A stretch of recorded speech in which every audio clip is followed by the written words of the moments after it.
नमस्कार दोस्तों, मैं हूं डॉक्टर आशीष पाठक और आप सभी का स्वागत करता हूं एडुमेंटर आशीष के इस नए वीडियो में। लास्ट वीडियो अगर आपने देखा होगा तो उसमें मैंने आपको एक कहानी सुनाई थी। कहानी थी एक व्यापारी की। एक ऐसा व्यापारी जो अपनी एक यात्रा पर निकला था, लेकिन रास्ते में उसे कुछ डिस्ट्रैक्शंस मिले।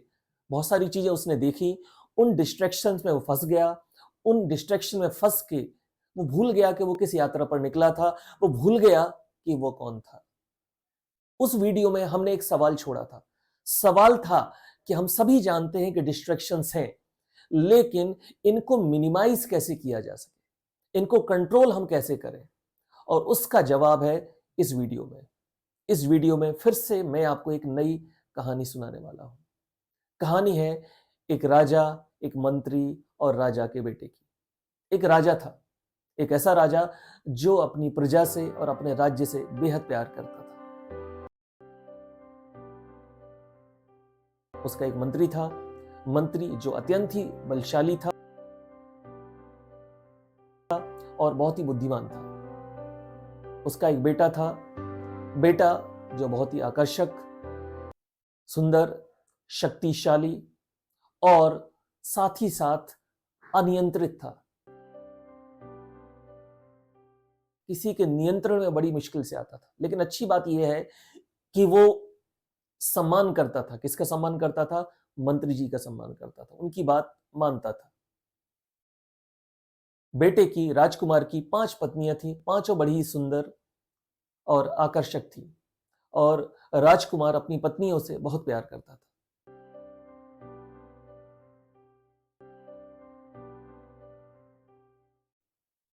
वो दिन भर उनकी मांगे पूरी करता रहता था।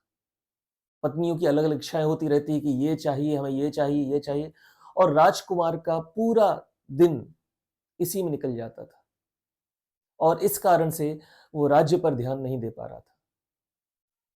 राजा ये सब देख रहा था और दुखी भी था, लेकिन राजा को कुछ सूझ नहीं रहा था, क्योंकि दुखी होने के अलावा उसे नहीं समझ में आ रहा था कि वो क्या करे।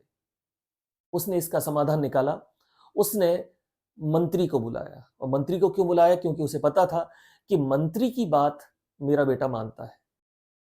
मंत्री से उसने बोला कि तुम जानते ही हो कि राज्य और प्रजा के क्या हाल चल रहे हैं। मंत्री ने बोला, हाँ राजन। तो राजा ने बोला, फिर कुछ इसका उपाय निकालो। मंत्री ने बोला, ठीक है। और मंत्री राजकुमार के पास गया। राजकुमार के पास जाकर बोला, राजकुमार, आप अत्यंत बलशाली हैं, समझदार हैं, लेकिन आप अधिकतर समय अपनी पत्नियों को दे रहे हैं, उनकी इच्छाओं को, उनकी मांगों को पूरी करने के लिए दे रहे हैं, और जिस कारण से आप राज्य पर, प्रजा पर ध्यान नहीं दे पा रहे। और इस बात का बेटे ने भी विरोध नहीं किया, राजकुमार ने भी विरोध नहीं किया। उसने बोला, मंत्री जी आप बिल्कुल सही बोल रहे हैं, मुझे भी ऐसा ही लगता है, लेकिन आप बताएं मैं क्या करूं? मैं विवश हूं। मैं दिन भर मेरी पत्नियों की मांगे ही पूरी करता रहता हूं और मुझे समय ही नहीं मिल पाता कि मैं राज्य पर और प्रजा पर ध्यान दे पाऊं। तो मंत्री ने बोला कि बहुत आसान है, आप जो आपकी पत्नियां हैं उनको अलग अलग कुछ बड़ी जिम्मेदारियां दें। जब उनको उनके हिसाब से काम मिलेगा, जिम्मेदारियां मिलेंगी, उन जिम्मेदारियों को वो पसंद भी करेंगी, तो आपके पास समय रहेगा, आप बेहतर तरीके से राज्य पर ध्यान दे पाएंगे। राजकुमार को यह सुझाव बहुत ही पसंद आया। उसने मंत्री जी को बोला, धन्यवाद, मैं जरूर ऐसा करूंगा, जरूर ऐसा करने की कोशिश करूंगा। और मंत्री के जाने के बाद राजकुमार ने पूरा एक कागज पर लिखा, अपने नोट्स बनाए, किसको क्या जिम्मेदारी देनी है, और अपनी पत्नी को अलग अलग जिम्मेदारी दी, जैसे कि शिक्षा संबंधी जिम्मेदारी, नीति संबंधी जिम्मेदारी या वित्त संबंधी जिम्मेदारी, कि आप लोगों को ये काम करना है। कुछ प्रोडक्टिव काम दिए और इससे पत्नियां भी खुश हो गई और राजकुमार को भी समय मिलने लगा। और राजकुमार को जब समय मिलने लगा तो वह राज्य पर ध्यान देने लगा और प्रजा पर ध्यान देने लगा। अब राज्य पहले से बेहतर था, राजा भी बहुत खुश था, मंत्री भी बहुत खुश थे और इस तरह से पूरा राज्य और प्रजा बेहतर तरीके से, पहले से बेहतर तरीके से जीवन यापन करने लगे। अब इस कहानी को समझें आप लोग। इस कहानी में जो राजा है वो हमारी आत्मा, जो मंत्री है वो बुद्धि है। कई बार बुद्धि मन के वश में हो जाती है क्योंकि बुद्धि को सही डायरेक्शन नहीं मिलती है। जो राजा का बेटा यानी कि राजकुमार, वो हमारा मन है, शक्तिशाली है, सुंदर है, लेकिन अनियंत्रित है। और उसकी जो 5 पत्नियां हैं वो हमारी ज्ञानेंद्रियां हैं, जो अलग अलग कामों में लगी रहती हैं। इनमें आंखें चाहती हैं कि हम अच्छे अच्छे दृश्य देखें, कान अपनी तारीफ सुनना चाहते हैं, जानना चाहते हैं कितने लाइक हुए, कितने लोगों ने हमें लाइक किया सोशल मीडिया पे। और जो अलग अलग, जैसे जिह्वा है, हमारी जीभ है, वो अनियंत्रित तरीके से बोलती है, अनियंत्रित तरीके से खाती है।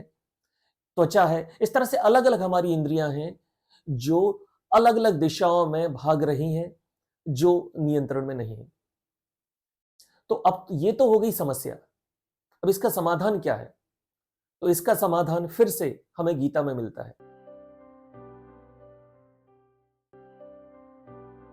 गीता के 3रे अध्याय में 41वें श्लोक में श्री कृष्ण अर्जुन से कहते हैं कि हे अर्जुन, इंद्रियों को वश में करके इस ज्ञान और विज्ञान को खत्म करने वाले महान दुर्जय शत्रु काम को मार डाल।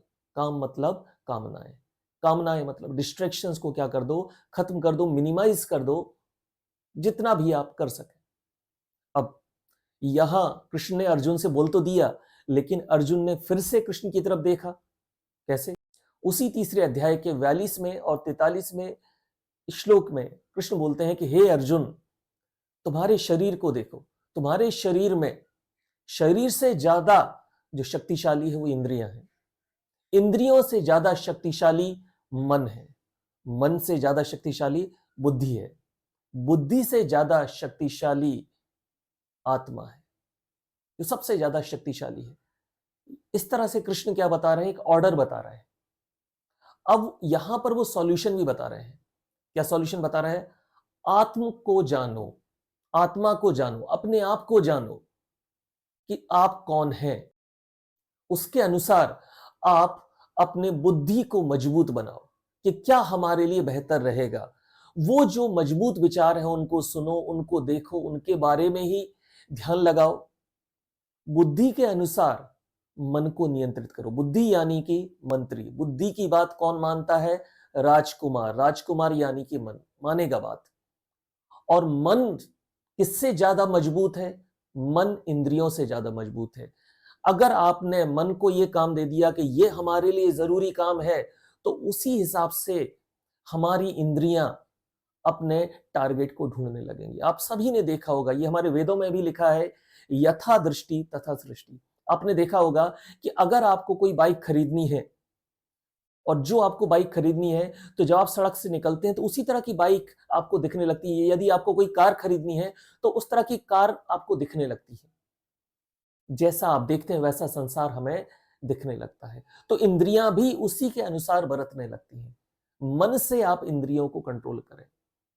तो इंद्रियों को किसने कंट्रोल किया? मन ने। मन को किसने कंट्रोल किया? बुद्धि ने। और बुद्धि किसके अनुसार चल रही है? आत्मा, जो सर्वशक्तिमान है।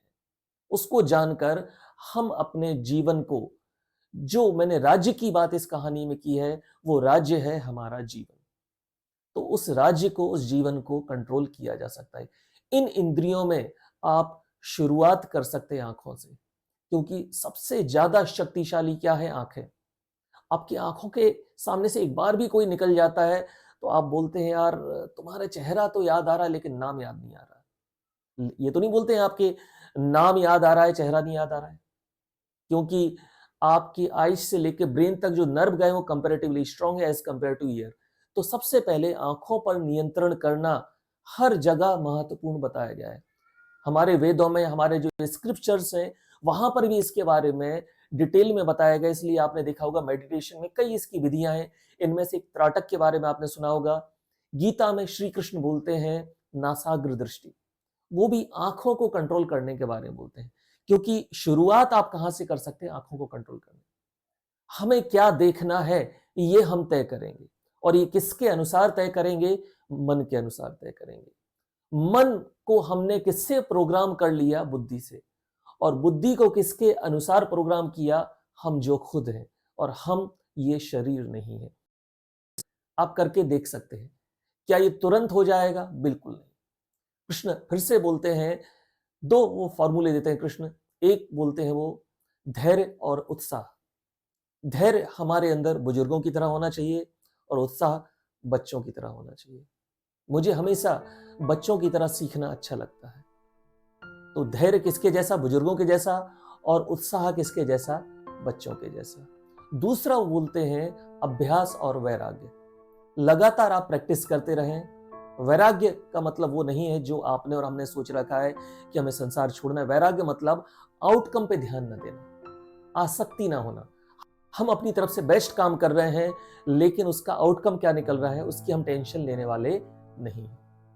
तो अगर आपने यहां तक ये वीडियो देखा है, तो मुझे लगता है कि आप बाकी लोगों से अलग हैं। आप अपने आप को बेहतर बनाना चाहते हैं। आप अपने आप को, जो अभी आप हैं, हमें अपने आप को बदलना नहीं, जो हम अभी हैं हमें उससे अपने आप को बेहतर बनाना है। विवेकानंद बोलते हैं अस्तुमा सद्गमय तमसुमा ज्योतिर्गमय। इसको थोड़ा सा मॉडिफाई होना चाहिए। विवेकानंद बोलते हैं इसको थोड़ा मॉडिफाई कर दो। हमें निम्नतम सत्य से उच्चतम सत्य की तरफ जाना है। जो हम अभी हैं वो भी सच है, लेकिन हम अभी अपने आप को और बेहतर बना सकते हैं। कैसे? अभ्यास और वैराग्य, धैर्य और उत्साह। तो अभी तक अगर आपने ये वीडियो देखा है, तो आप लोगों का बहुत बहुत धन्यवाद। और आगे भी इस तरह के कुछ कहानियां, कुछ चीजें जो मैं सीख रहा हूं, आपसे शेयर करता रहूंगा। हम सभी सीख रहे हैं। आप और हम एक ही कश्ती में सवार हैं। हम सभी लगातार सीख रहे हैं, लगातार अपने आप को बेहतर बना रहे हैं। तो मिलते हैं अगले एक वीडियो में, कुछ नए चीजों के साथ में, कुछ नई सीख के साथ में। अगर आपको ये वीडियो पसंद आया हो तो आप लोगों के साथ शेयर कर सकते हैं। तब तक के लिए हैप्पी लर्निंग। Thank you.